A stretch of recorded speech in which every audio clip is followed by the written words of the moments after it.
ಇನ್ನು ಶೋಭಾ ಕರಂದ್ಲಾಜೆ ಮಾತಾಡಿದ್ದಾರಂತೆ. ಏನಂತ? ಬ್ಯಾನರ್ ಘರ್ಷಣೆಗೆ ಕೈ ಸರ್ಕಾರ ಉತ್ತರವನ್ನ ಕೊಡ್ಲಿ ಅಂತ ಕಾಂಗ್ರೆಸ್ ಸರ್ಕಾರದ ವಿರುದ್ಧ ಕೇಂದ್ರ ಸಚಿವೆ ರೋಷಾವೇಶವನ್ನ ಹೊರಹಾಕಿದ್ದಾರೆ.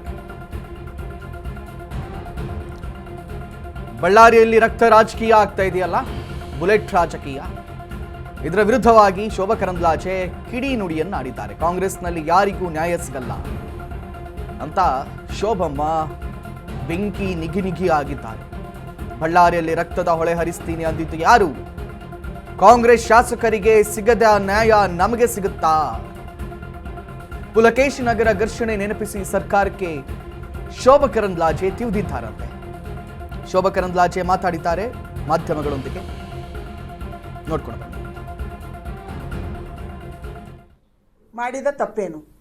ಬಳ್ಳಾರಿ SP 1ನೇ ತಾರೀಕು ಅವರ ಅಪಾಯಿಂಟ್ಮೆಂಟು ಅಲ್ಲಿಗೆ ಆಗುತ್ತೆ, ಅವರಿಗೆ ಟ್ರಾನ್ಸ್ಫರ್ ಆಗುತ್ತೆ. ಹೊಸದಾಗಿ ಅವರು ಸುಮಾರು ಮಧ್ಯಾಹ್ನ ಮೇಲೆ ಚಾರ್ಜ್ ತೊಗೊತಾರೆ, 3-4 ಗಂಟೆಗೆ ಚಾರ್ಜ್ ತಗೊಂಡು ಸ್ಟೇಷನನ್ನು ಪರಿಚಯ ಮಾಡೋದ್ರ ಒಳಗೆ ಬಳ್ಳಾರಿಯಲ್ಲಿ ಗಲಭೆ ನಡೆಯುತ್ತೆ. ಗಲಭೆ ಯಾರಿಂದ ನಡೆಯುತ್ತೆ? ಕಾಂಗ್ರೆಸ್ MLA ಭರತ್ ರೆಡ್ಡಿ, ಅವರ ಆಪ್ತ ಸತೀಶ್ ರೆಡ್ಡಿ ಒಬ್ಬ ಶಾಸಕನ ಮನೆ ಮುಂದೆ ಹೋಗಿ ಕೂತ್ಕೊಂಡು, ಚೇರ್ ಮೇಲೆ ಕೂತ್ಕೊಂಡು ಬ್ಯಾನರನ್ನು ಹಾಕೋದಕ್ಕೆ ಪ್ರಯತ್ನ ಮಾಡ್ತಾರೆ. ಅಲ್ಲಿ ಗಲಭೆ ಆಗುತ್ತೆ, ಕಲ್ಲು ತೂರಾಟ ನಡೆಯುತ್ತೆ, ಬಿಯರ್ ಬಾಟ್ಲುಗಳು, ವಿಸ್ಕಿ ಬಾಟ್ಲುಗಳ ತೂರಾಟ ನಡೆಯುತ್ತೆ. ಇನ್ನೊಬ್ಬರ ಮನೆ ಮುಂದೆ ಹೋಗಿ ಬ್ಯಾನರ್ ಹಾಕುವಂಥ ಪರಿಸ್ಥಿತಿ, ಮತ್ತು ಅಲ್ಲಿ ಕೂತ್ಕೊಂಡು ಗುಂಡಾಗಿರಿ ಮಾಡಿ ಅಷ್ಟೊಂದು ದರ್ಪದಿಂದ ಬ್ಯಾನರ್ ಹಾಕಕ್ಕೆ ಸತೀಶ್ ರೆಡ್ಡಿ ಯಾರು? ಸತೀಶ್ ರೆಡ್ಡಿಗೂ ಕಾಂಗ್ರೆಸ್ ಸರ್ಕಾರಕ್ಕೂ ಏನು ಸಂಬಂಧ? ಭರತ್ ರೆಡ್ಡಿಗೂ ಏನು ಸಂಬಂಧ? ಸತೀಶ್ ರೆಡ್ಡಿಯ ಗನ್ಮೆನ್ ಆರಿಸಿದ ಗುಂಡಿನಿಂದ ರಾಜಶೇಖರ್ ಅಣ್ಣವರು, ಭರತ್ ರೆಡ್ಡಿಯವರು ಇಷ್ಟೊಂದು ದರ್ಪ ತೋರಿಸಿ, ಇಷ್ಟೊಂದು ಅಹಂಕಾರ ತೋರಿಸಿ, ನಾನು ರಕ್ತ ಕುಡಿತೀನಿ, ರಕ್ತಪಾತ ಮಾಡ್ತೀನಿ, ಬೆಂಕಿ ಹಚ್ತೀನಿ ಈ ಮಾತು ಹೇಳಿದ್ರು ಕೂಡ ಇವತ್ತಿನ ತನಕ ಭರತ್ ರೆಡ್ಡಿಯವರ ಮೇಲೆ ಆಕ್ಷನ್ ಆಗಿಲ್ಲ. ಈ ರಾಜ್ಯ ಸರ್ಕಾರ ಕ್ರಮ ತಗೊಂಡಿಲ್ಲ. ಯಾಕೆ? ಪವನ್ ನೆಜ್ಜೂರು ಮಾಡಿದ ತಪ್ಪೇನು? ಬಳ್ಳಾರಿ SP 1ನೇ ತಾರೀಕು ಅವರ ಅಪಾಯಿಂಟ್ಮೆಂಟು ಅಲ್ಲಿಗೆ ಆಗುತ್ತೆ, ಅವರಿಗೆ ಟ್ರಾನ್ಸ್ಫರ್ ಆಗುತ್ತೆ. ಹೊಸದಾಗಿ ಅವರು ಸುಮಾರು ಮಧ್ಯಾಹ್ನ ಮೇಲೆ ಚಾರ್ಜ್ ತೊಗೊತಾರೆ, 3-4 ಗಂಟೆಗೆ ಚಾರ್ಜ್ ತಗೊಂಡು ಸ್ಟೇಷನನ್ನು ಪರಿಚಯ ಮಾಡೋದ್ರ ಒಳಗೆ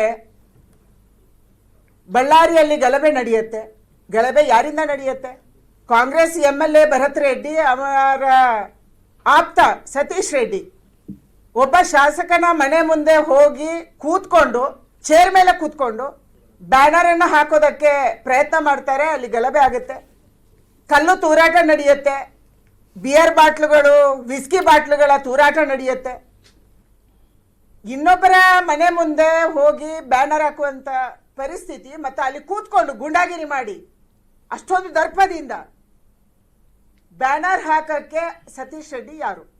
ಸತೀಶ್ ರೆಡ್ಡಿಗೂ ಕಾಂಗ್ರೆಸ್ ಸರ್ಕಾರಕ್ಕೂ ಏನು ಸಂಬಂಧ? ಭರತ್ ರೆಡ್ಡಿಗೂ ಏನು ಸಂಬಂಧ? ಸತೀಶ್ ರೆಡ್ಡಿಯ ಗನ್ಮೆನ್ ಆರಿಸಿದ ಗುಂಡಿನಿಂದ ರಾಜಶೇಖರ್ ಅಣ್ಣವರು, ಭರತ್ ರೆಡ್ಡಿಯವರು ಇಷ್ಟೊಂದು ದರ್ಪ ತೋರಿಸಿ, ಇಷ್ಟೊಂದು ಅಹಂಕಾರ ತೋರಿಸಿ, ನಾನು ರಕ್ತ ಕುಡಿತೀನಿ, ರಕ್ತಪಾತ ಮಾಡ್ತೀನಿ, ಬೆಂಕಿ ಹಚ್ತೀನಿ ಈ ಮಾತು ಹೇಳಿದ್ರು ಕೂಡ ಇವತ್ತಿನ ತನಕ ಭರತ್ ರೆಡ್ಡಿಯವರ ಮೇಲೆ ಆಕ್ಷನ್ ಆಗಿಲ್ಲ. ಈ ರಾಜ್ಯ ಸರ್ಕಾರ ಕ್ರಮ ತಗೊಂಡಿಲ್ಲ. ಯಾಕೆ?